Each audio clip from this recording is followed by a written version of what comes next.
All right, today we're doing lecture 9, in behavior. So in behavior is going to be the behavior exhibited by a function f of x when x approaches a certain number. It might be a real number, it might be positive infinity, or it might be negative infinity. So let's talk about the in behavior of this function right here. The function that we're going to do right now is y equals x squared.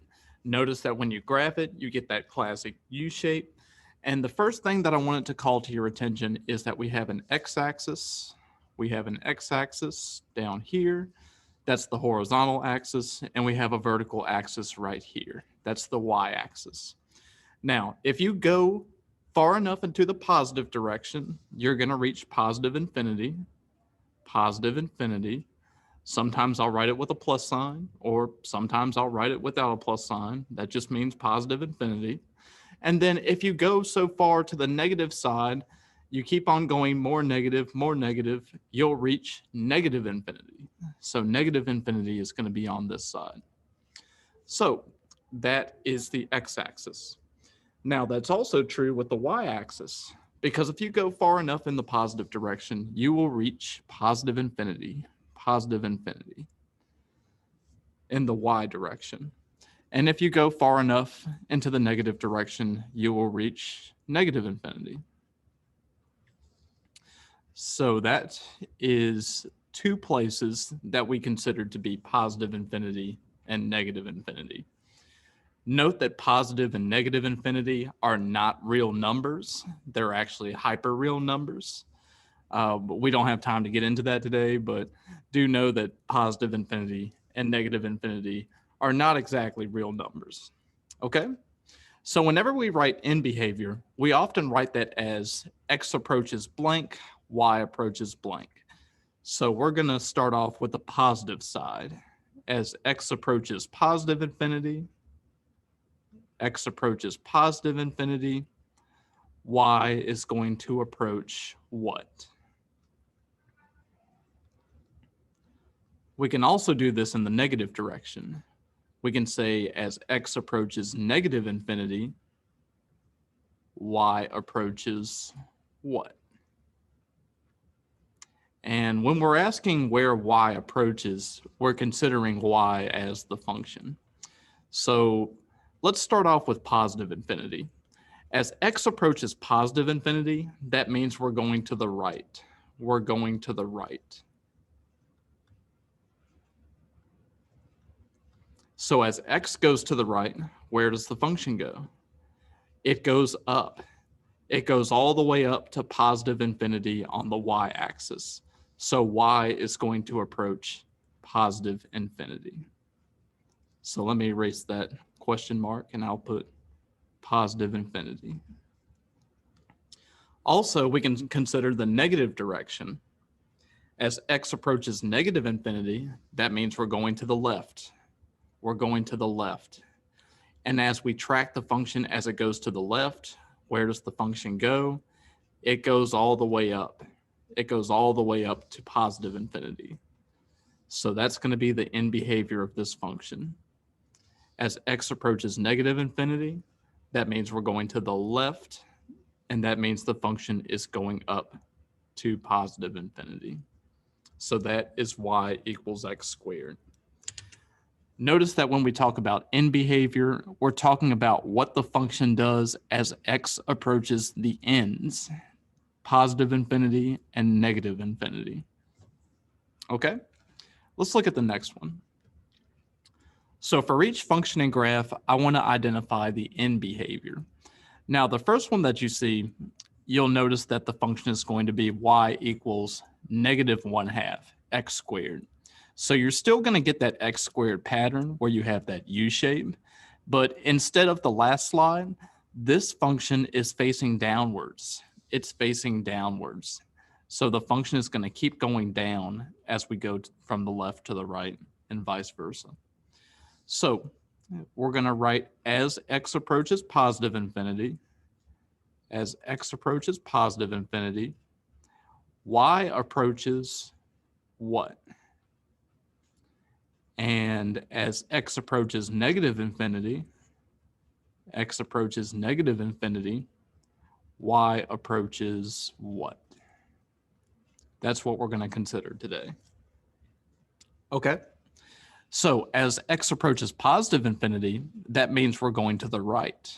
We're going all the way to positive infinity. So as we go to the right, we're tracking the function, and which direction is the function going? Is it going up or down? It's going down, right? So we say that y is approaching negative infinity. Negative infinity. But as x approaches negative infinity, that means that x is going to the left. We're going to the left. So as we track the function as it moves left, does it go up or down? It goes down, right?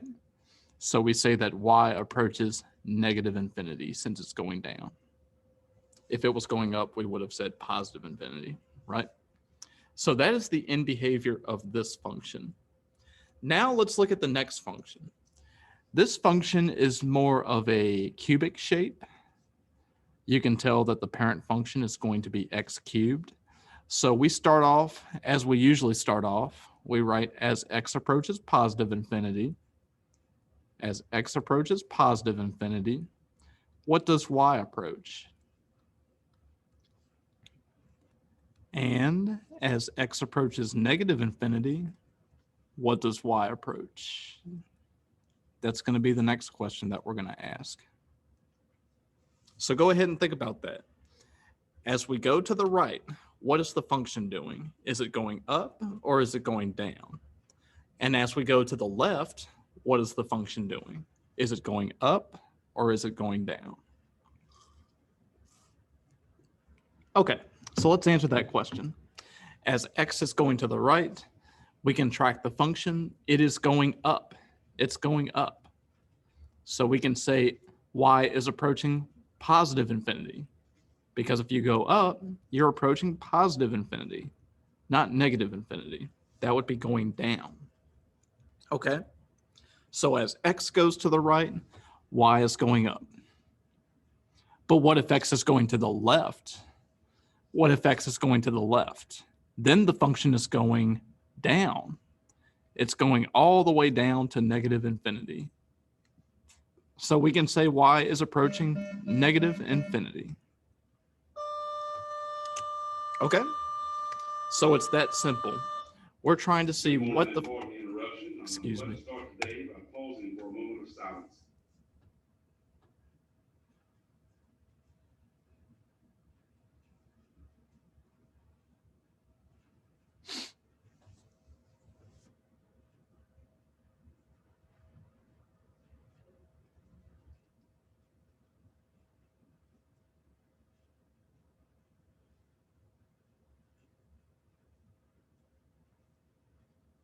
Thank you. Now please stand for the pledge allegiance of the flag. I pledge allegiance to the flag of the United States of America and to the republic for which it stands, one nation, under God, indivisible, with liberty and justice for all. Couple more announcements. Number one, for our teachers, don't forget to fill out your survey for vaccines. We need that by 12 o'clock today, I believe, so don't forget that, teachers. For our students, remember that although we do allow masks and masks are mandated, hats and hoods covering your head, they need to be taken off while in the school building. So I do appreciate that. Have a wonderful day. Okay, I think that's it. Or at least I hope so. So yeah, we were looking at this function and we're asking ourselves, what does y do when x goes to the right? And what does y do when x goes to the left? As we go to the right, the function goes up. As we go to the left, the function is going down. So we say y is approaching positive infinity and y is approaching negative infinity. Okay, let's move on to the next one. All right, for this function, we're going to be asking ourselves the same question. What happens as x goes to the right? As x approaches positive infinity, what does y do? And as x approaches negative infinity, you're going to the left, what does y do? Okay.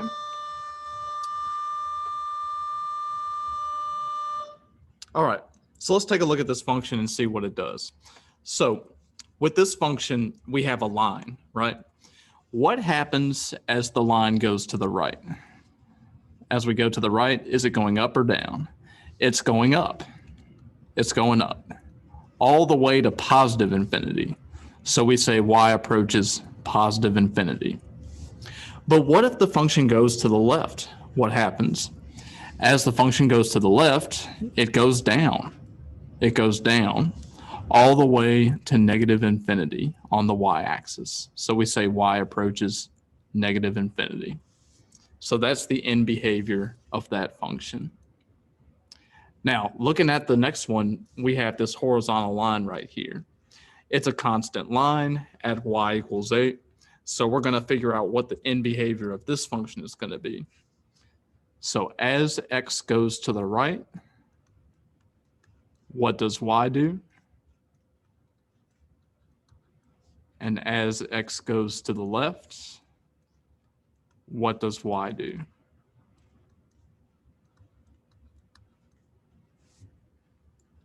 Okay, so as x goes to the right, the function stays still. It stays still at 8. So we say y is going to approach which y value? The y value is always going to be 8. So y approaches 8. But as x goes to the left, y stays on 8. So we say y approaches 8. So for that one, the function isn't going up or down. It's going to stay level and flat at 8. Okay, let's move on to the next one. All right, so we're going to see what happens as x goes to the right and as x goes to the left. And as a reminder, whenever I say positive infinity, that means we're going to the right, because all the positive numbers are on the right side of the x-axis. But as x approaches negative infinity, we're on the negative side of the x-axis. So that means we're going to the left. So above negative infinity, I'm going to say we're moving left. And we want to track the function y.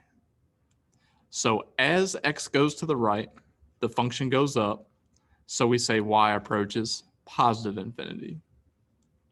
And the same thing happens on the other side. As x goes to the left, the function goes up. So we say y approaches positive infinity. So that is the absolute value function. It's got that V shape to it. So you know how the function is going to behave. Its end behavior is pretty obvious. Okay, now let's move on to the square root function.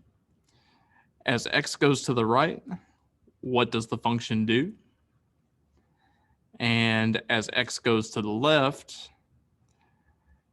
it doesn't really go to negative infinity. It stops at 0. So we're going to say as x approaches 0, what does y do? See if you can figure that out. As x goes to the right, what does y do? Does it go up or does it go down? And as it goes to the left, what does the function do? Does it go up? Does it go down? Or does it stop at a real number? That's what we're going to be looking at next.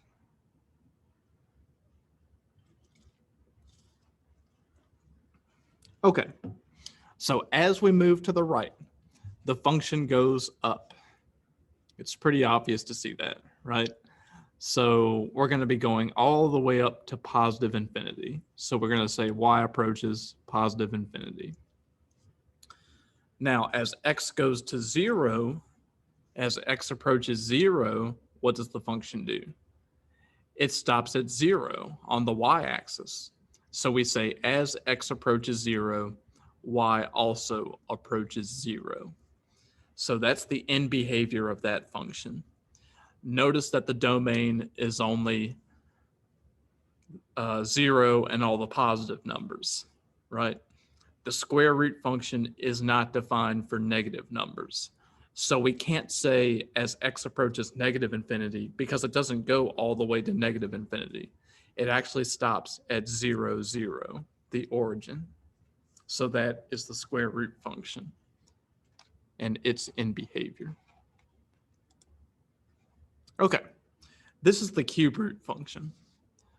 Y equals the cube root of x, the cube root of x. So what we're going to do with this function is we're going to identify its in behavior. What happens if it goes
hello, hello? Okay, I'm working. Awesome.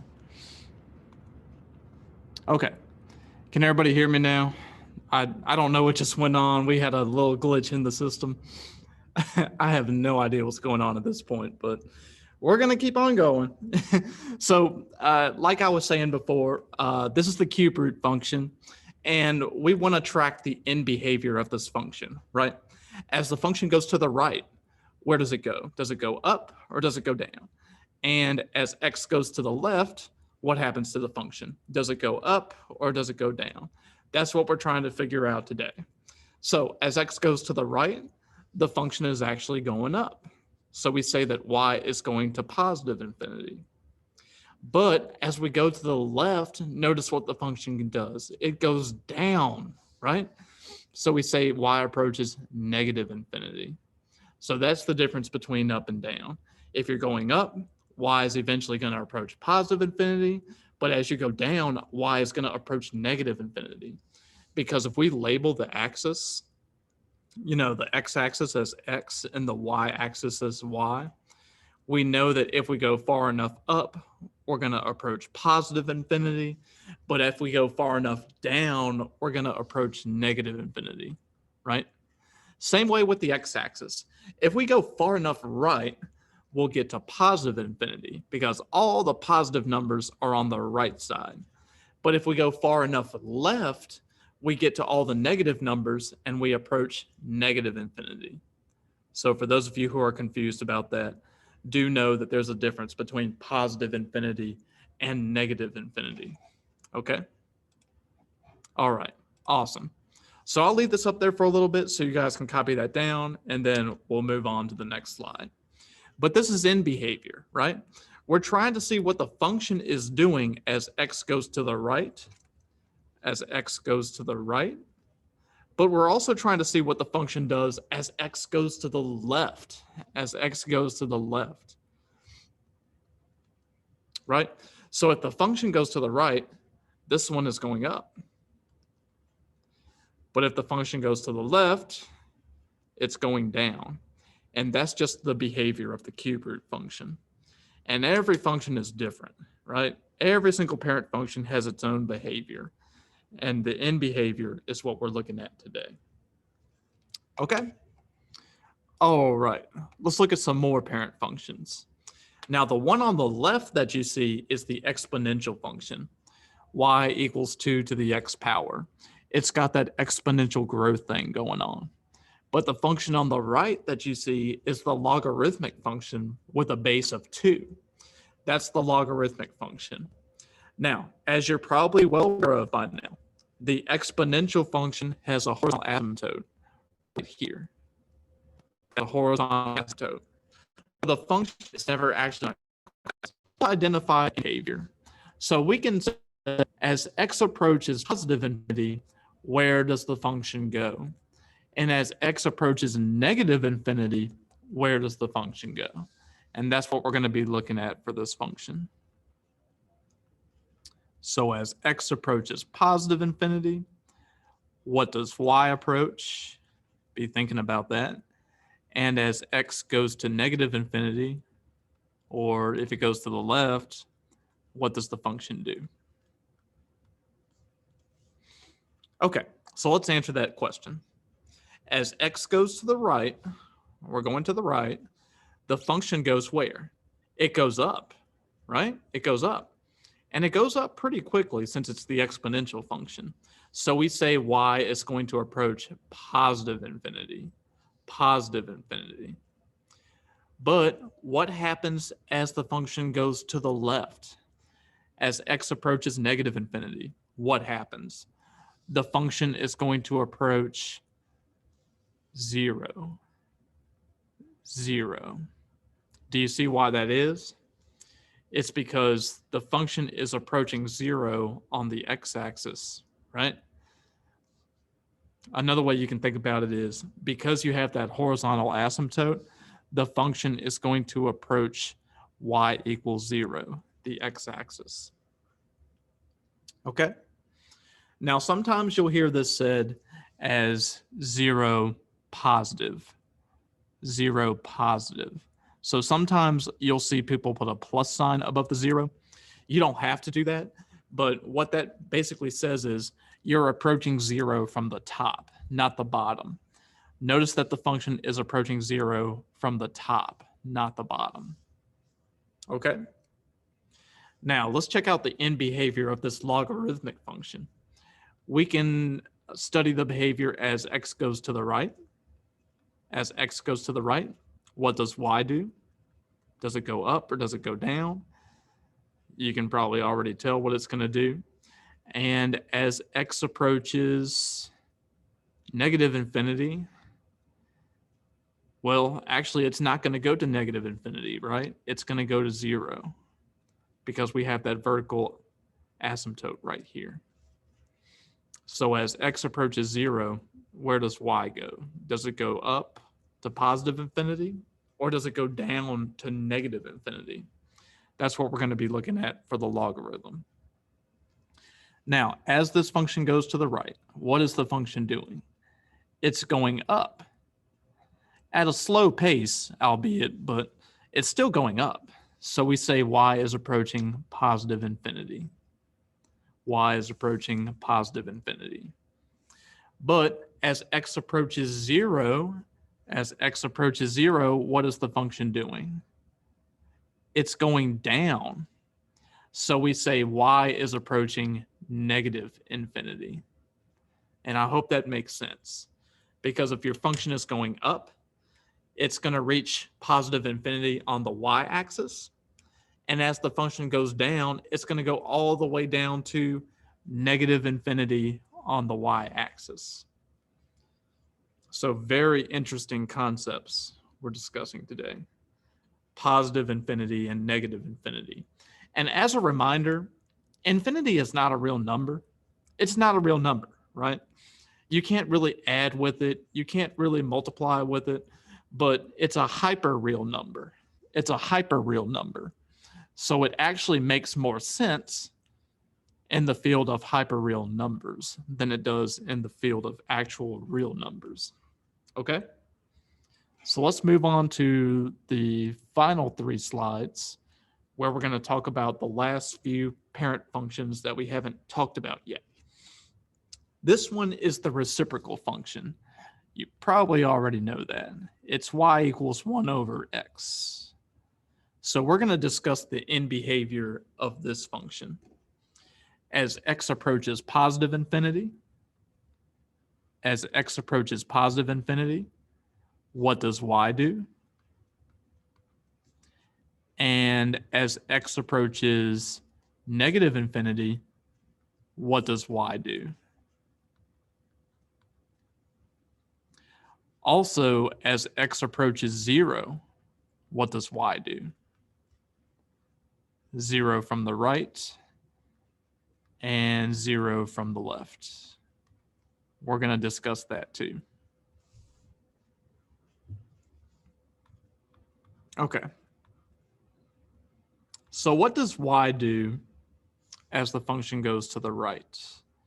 It goes all the way down to 0 on the y-axis. It approaches 0 from the top, right? It approaches 0 from the top because we got that horizontal asymptote right here. But as x goes to the left, what does y do?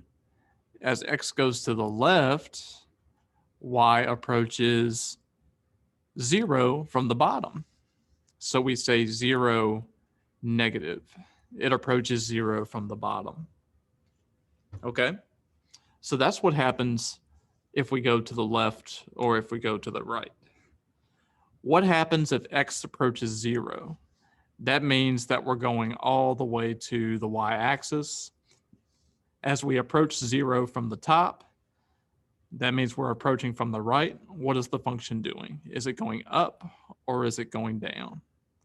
Is it going up or is it going down?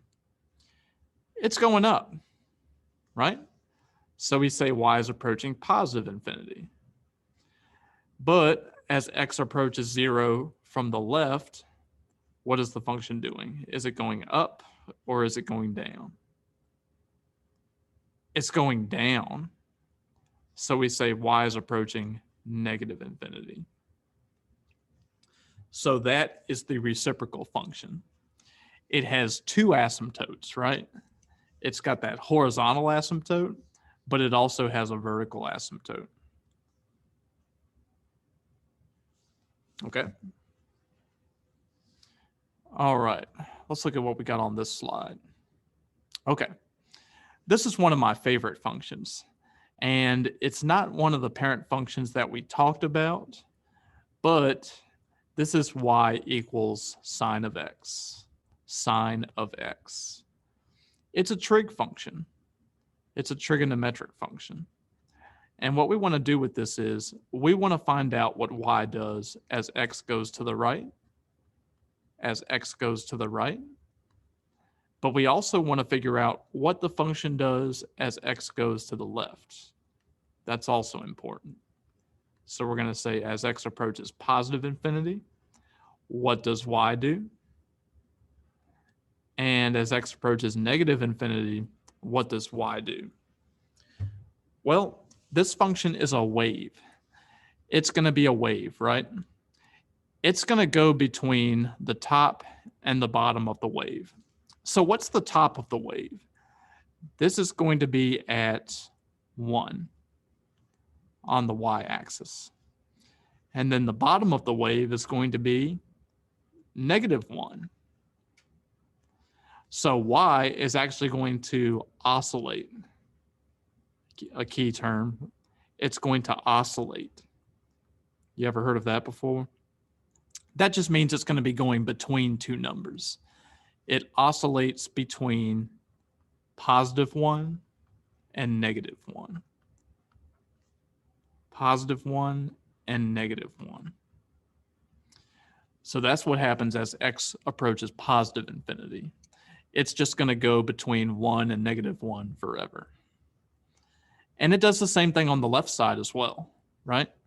The top of the wave is going to be at y equals 1. The bottom of the wave is going to be at y equals -1. So y is also going to oscillate between 1 and -1. Now leave that up there for a little bit. So that is the end behavior of a trig function. It actually behaves very differently from other functions that we've studied before.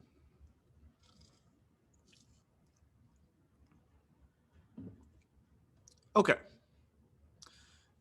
So what is the last thing we're going to do today? We are going to be graphing these functions. We're going to be identifying the parent function. We're going to be identifying the transformation. And we're going to be identifying the end behavior. And I think I'm going to do 1 and 3. And I'll let you do 2 on your own. Okay. So let's look at number 1. Right here, we've got the absolute value function. So the parent function is going to be y equals the absolute value of x. The absolute value of x. That's going to be the parent function.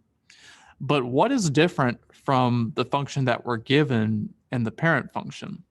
What are the differences? Because there are 2 or 3 differences that we see.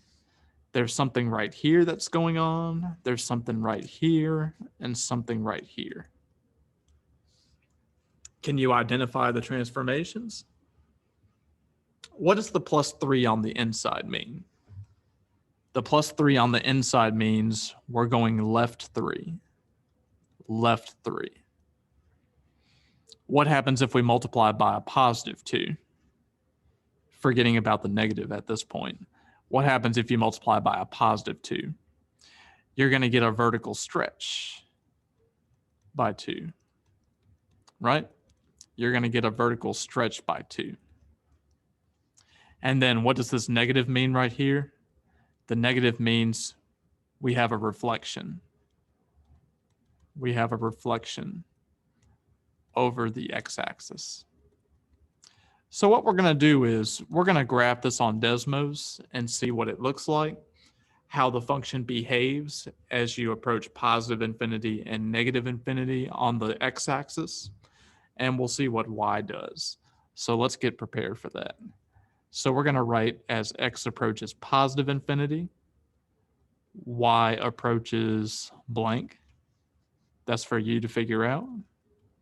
And as x approaches negative infinity, what does y do? Okay. So let's pop on over to Desmos and we'll graph this function and see what it looks like. Okay. So we got y equals -2 times the absolute value of x plus 3. Nice. Okay, so we get that familiar V shape, right? We start by going left 3, so we're not at 0, 0 anymore. We're at -3, 0. That's the vertex.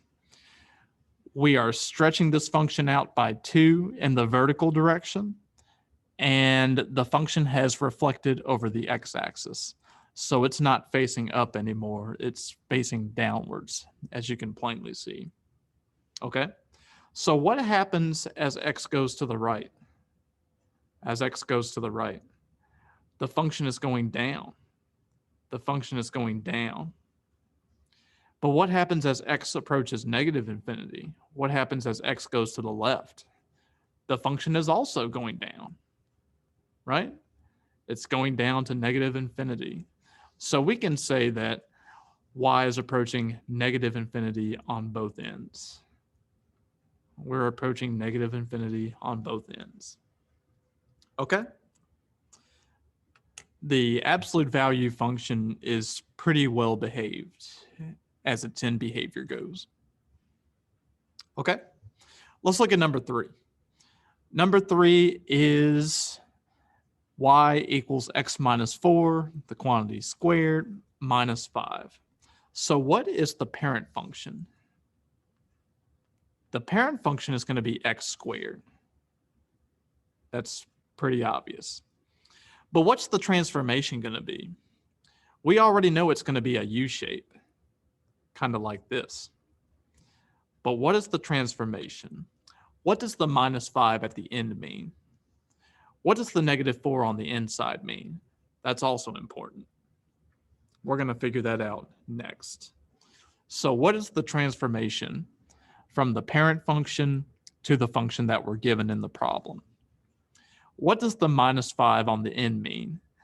-5 at the end, that means we're going down by 5. We're going down by 5. So I'm going to write down 5. What does the -4 on the inside mean? That means we're going to the right by 4. We're going to the right by 4. Now, as we do in behavior, we want to see what happens as x approaches positive infinity. As x approaches positive infinity, what happens to y? That's a good question. And as x approaches negative infinity, what happens to y? That's also a good question. So what we're going to do is we're going to go on over to Desmos. We're going to graph this. We're going to see how the function behaves in real life. So let's do it. All right, let me get rid of this V shape. It's gone for good. Bye-bye.